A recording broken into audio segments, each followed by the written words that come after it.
বিসমিল্লাহির রহমানির রহিম।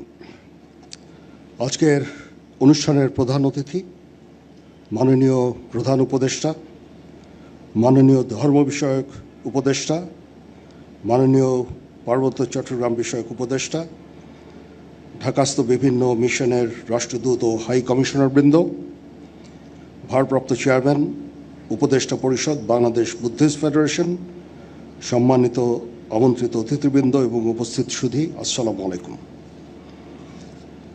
আজকে এই আন্তর্জাতিক বৌদ্ধ বিহারের সম্প্রীতি ভবন এর ভিত্তিপ্রস্তর স্থাপন উপলক্ষে আয়োজিত এই অনুষ্ঠানে আমাকে আমন্ত্রণ করার জন্য আমি সংশ্লিষ্ট সকলকে আমার তরফ থেকে কৃতজ্ঞতা প্রকাশ করছি।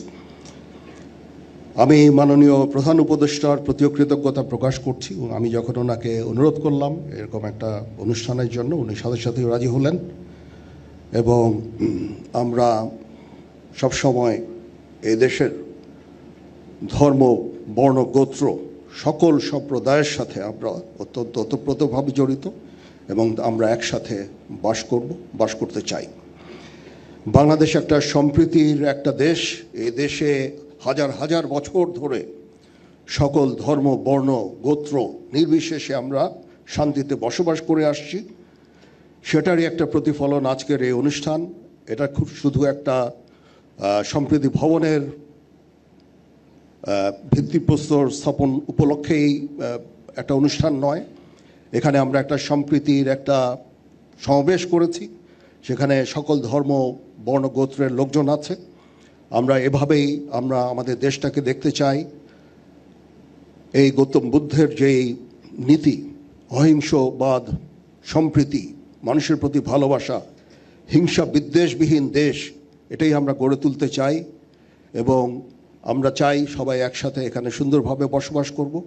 সেই উদ্দেশ্যেই আমরা সবসময় কাজ করে যাচ্ছি। এর আগে কঠিন চিবরদান একটা অনুষ্ঠান হয়েছিল, আমাদেরকে আমন্ত্রণ করা হয়েছিল, আমরা এসেছিলাম।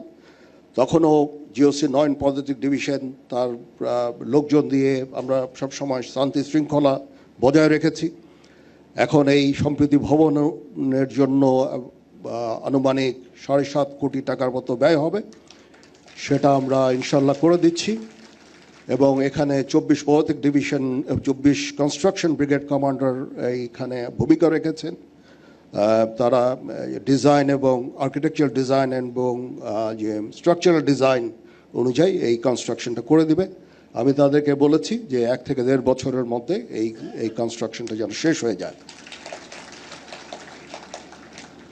ইনশাল্লাহ আমরা সবাই আপনাদের সাথে আছি। এদেশ সবার, হিন্দু, বৌদ্ধ, খ্রিস্টান, মুসলমান সবার দেশ।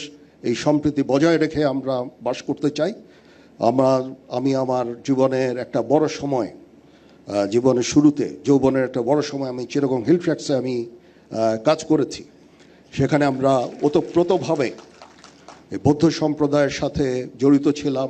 সেখানে অনেক কঠিন চিবরদান অনুষ্ঠান হয়েছে, সেখানে গিয়েছি এবং তাদের সাথে ওতপ্রোতভাবে আমরা কাজ করেছি। আমরা চাই চিটাগং হিল ট্র্যাক্সে, পার্বত্য চট্টগ্রামে যেন শান্তি বিরাজ করে। তার জন্য যা কিছু করতে হয় আমরা করতে রাজি আছি।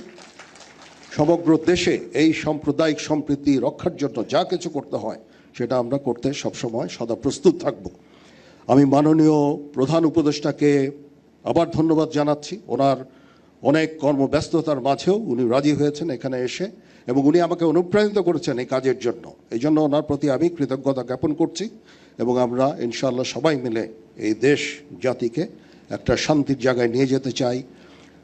গৌতম বুদ্ধের বাণীর এখন এই বর্তমান সময়ে অত্যন্ত গুরুত্বপূর্ণ। আমরা শান্তির দেশ চাই, শৃঙ্খলার দেশ চাই। আমরা এখানে হানাহানি, বিদ্বেষ চাই না। সবার সমস্ত বিভিন্ন মত থাকতে পারে, কিন্তু অবশেষে আমরা সবাইকে যেন শ্রদ্ধা করি, একে অপরের বক্তব্যকে যেন শ্রদ্ধা করি, মতামতকে শ্রদ্ধা করি। আমাদের নিজস্ব মতামত থাকবে, সেই অনুযায়ী আমরা অবশ্যই কাজ করব, কিন্তু আমরা একে অপরের প্রতি যেন শ্রদ্ধাবোধটা থাকে সেদিকে আমাদের লক্ষ্য রাখা অত্যন্ত জরুরি। সবাই ভালো থাকবেন। আবার আমি কৃতজ্ঞতা জানাচ্ছি সংশ্লিষ্ট সকলকে আমাকে এখানে আমন্ত্রণ করার জন্য।